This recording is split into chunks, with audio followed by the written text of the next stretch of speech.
¿Qué es lo que ocultamos en términos de la violencia sexual? Lo que ocultamos es que para la persona que ha sido objeto de violencia sexual no ha sido el cuerpo per se el que ha sido afectado por el acto violento, sino una parte esencial del yo.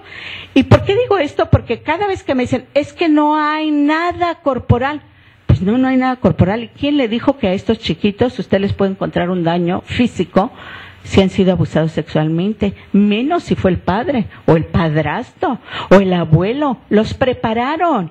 Y estos chiquitos en promedio han sido abusados por 3 años. Los prepararon. O sea, no va a encontrar usted nada. Tiene que hacerle otras pruebas.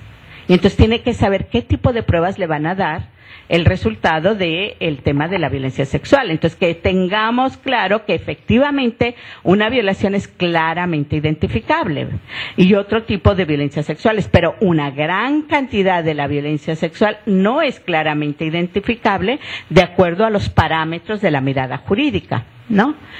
¿Qué es lo que nos produce la violencia sexual? Lo que les está produciendo a ustedes ahorita. No les cuento más horrores porque se van a angustiar más. La violencia sexual nos produce socialmente un horror. Nos da angustia, nos da miedo, nos da temor, nos paraliza, nos da tristeza, nos da depresión y pues un montón de efectos somáticos. Porque no solamente le pasa a quien sufrió, sino a quien sabe del hecho, a quien lo trata, a quien acompaña. Esto se llama traumatización vicaria y es algo que no toman en cuenta muchas de las instituciones.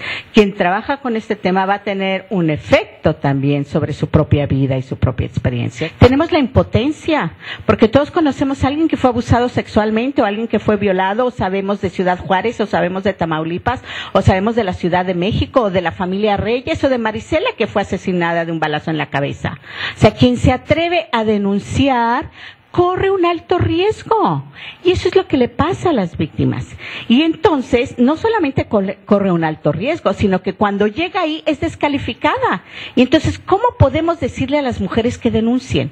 Cuando no hay todavía los procesos, los sistemas y las instituciones que garanticen la toma de denuncia en las mejores condiciones para la víctima y con su protección. Iba a decir algo porque ya nada más pasa a las siguientes filminas.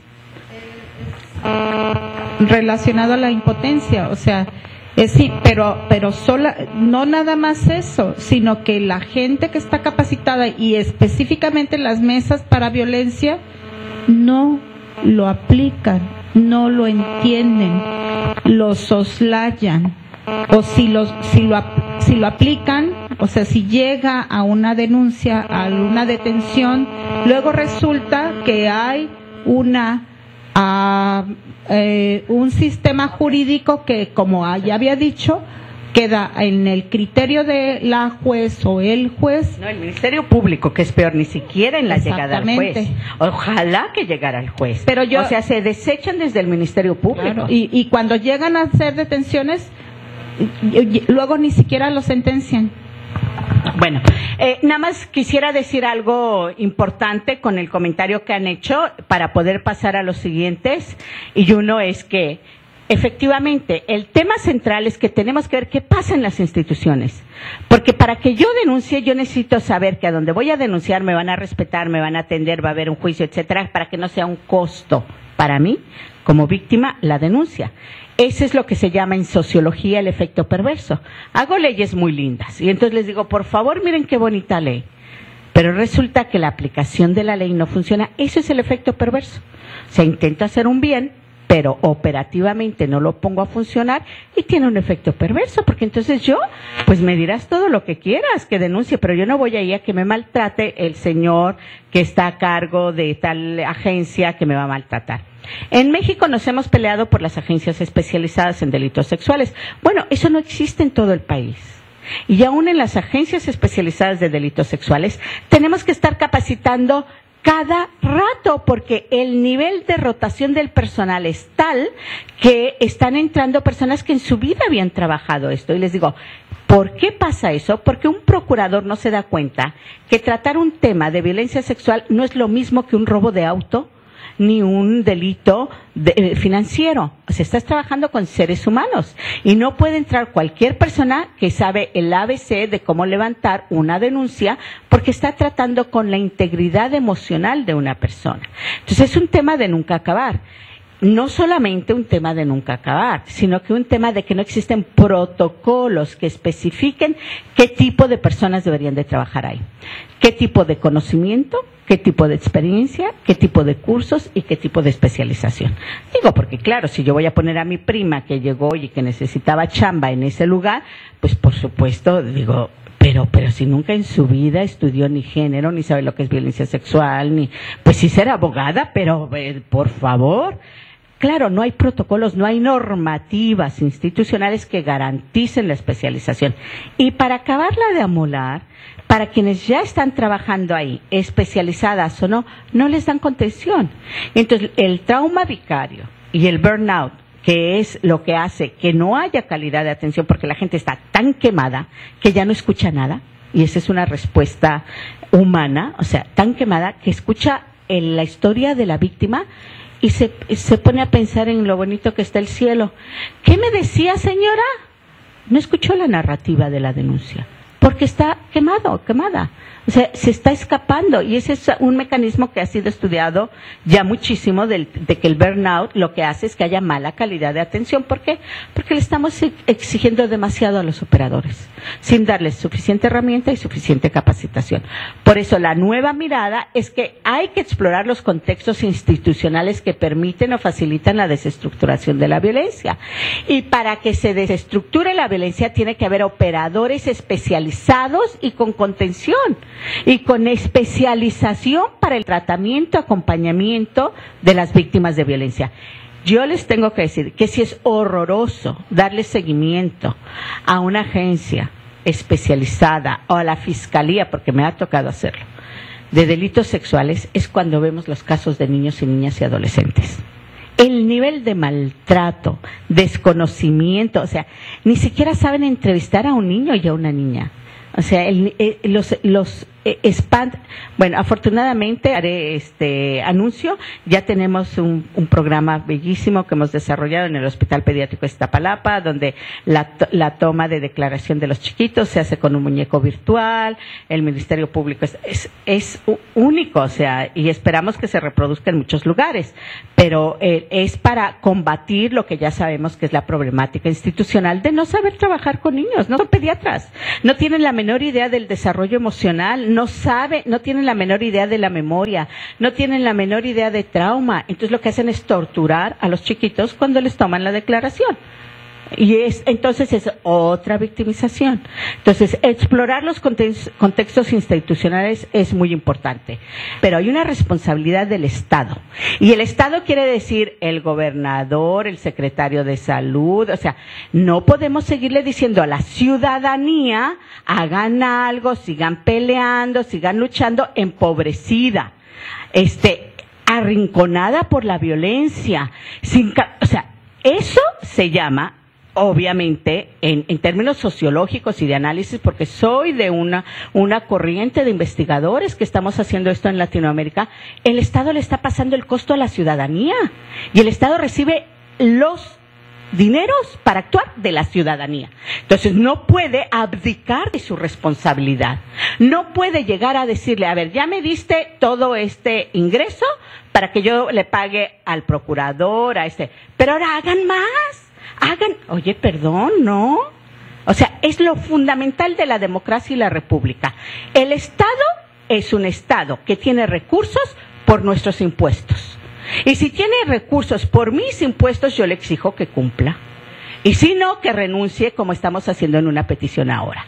O sea, entonces sí creo que es un tema importante en el sentido de yo no puedo aceptar a estas alturas que me vengan a decir, sigan demandando. No. O sea, hay una responsabilidad del Estado y ese es digamos, la posición de los investigadores, las investigadoras. ¿Que hay propuestas? Le puedo enunciar todas las propuestas del Banco Mundial, de la OPS, lo que hemos hecho. Falta que algún político diga, la prevención primaria es importante. Y no quiera meter a todo mundo en la cárcel cuando ni lo puede meter, ni tiene cárceles, ni tiene suficiente recurso. Entonces, estamos ante un problema efectivamente político, discursivo, pero también ético. No se puede seguir hablando de que la ciudadanía haga más cuando el Estado no está dando cuentas de qué está haciendo con todas las instancias que se han creado para atender la violencia sexual y la violencia de género. Podemos sacar el cálculo de los millones destinados a la FEBINTRA, al CONAVIM, a todos los servicios para atender la violencia de género y ver los resultados. Se tienen que hacer evaluaciones, se tienen que hacer diagnósticos y se tiene que analizar qué está pasando en Procuración de Justicia. Es una responsabilidad conjunta que tenemos, pero no la podemos hacer conjunta si empezamos a decir, haz más, denuncia más.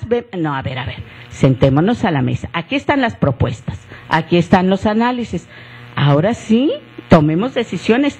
El Estado mexicano, en términos generales, yo no sé, ustedes instruyanme en Colima, a lo mejor en Colima eso sí pasa, pero en el DF y donde yo conozco y en El Salvador y en Guatemala y en España donde yo conozco, el Estado no se sienta con la ciudadanía ni con los expertos a hacer la política pública. Entonces, bueno, esa es mi experiencia. Cuando el Estado haga eso, a lo mejor vamos a avanzar. Es una pregunta que le hacemos los especialistas a los representantes. ¿Y por qué lo hacemos? Porque decimos, no podemos seguir con esto. O sea, que hay un tema grave de desarticulación de la sociedad mexicana y de implosión del Estado, como lo demuestran lo que estamos viendo en los diferentes. Pues que no nos pase en Colima y que no nos pase en el DF, como decía mi madre, ¿no? O sea, hay que preocuparse por prevenir. Y para prevenir hay que hacer esto, porque sí sabemos que tenemos que hacer un análisis de cómo se hacen las averiguaciones previas. No sabemos cómo se hacen las investigaciones, paso a paso. No sabemos cómo se preservan las pruebas. La Corte Interamericana ya dijo, no hay pruebas, no se preservan, se tiran, no se protege la escena del crimen, no se hace. O sea, bueno, hay que ver cómo se hace. ¿Cómo lo hacen? O sea, lo hacen con la técnica más avanzada, con la rigurosidad, no lo sabemos. En otros lugares que se ha investigado sabemos que no lo hacen, entonces hay que poner protocolos. Análisis de los procesos de investigación. ¿Qué pasa con la policía judicial? Yo les tengo que decir que en cortito me decían los policías judiciales, no, maestra, pues ¿cómo cree la ley? ¿Cómo que vamos a proteger a la señora? No tenemos gasolina, las llantas no funcionan. Digo, a ver, o sea, tanto que están diciendo que sí que hay que hacer esto, pero ¿dónde está el recurso para que ese policía haga lo que le corresponde si es que va a proteger a una mujer que está en riesgo de muerte, o a una mujer que está amenazada por la pandilla porque lo denunció por violación, o a una mujer, o sea, esos son los casos a los que les damos seguimiento, y es riesgo de muerte, y no hay suficiente recurso. Entonces, es una pregunta muy importante. Análisis resolutivos de juzgados. Tenemos que evaluar a los jueces. Bueno, el debate de Ciudad Juárez con el caso de esta mujer que asesinaron, yo les recomiendo, vean por favor el juicio. Existe, el debate del juicio oral existe. Tenemos los videos, véanlos, para que vean cómo se hace un juicio en México. Y luego, si se quieren espantar más, pues vean Presunto Culpable, ¿no? O sea, ¿cómo se hace un juicio en México? Pues que me dijo que tal vez que el otro, que no sé qué. ¿Y dónde está la investigación? ¿Y dónde está la prueba? No hay prueba. Y entonces es tan malo como para el que meten, o sea, acusa falsamente, como para la víctima que está buscando justicia y que no la obtiene.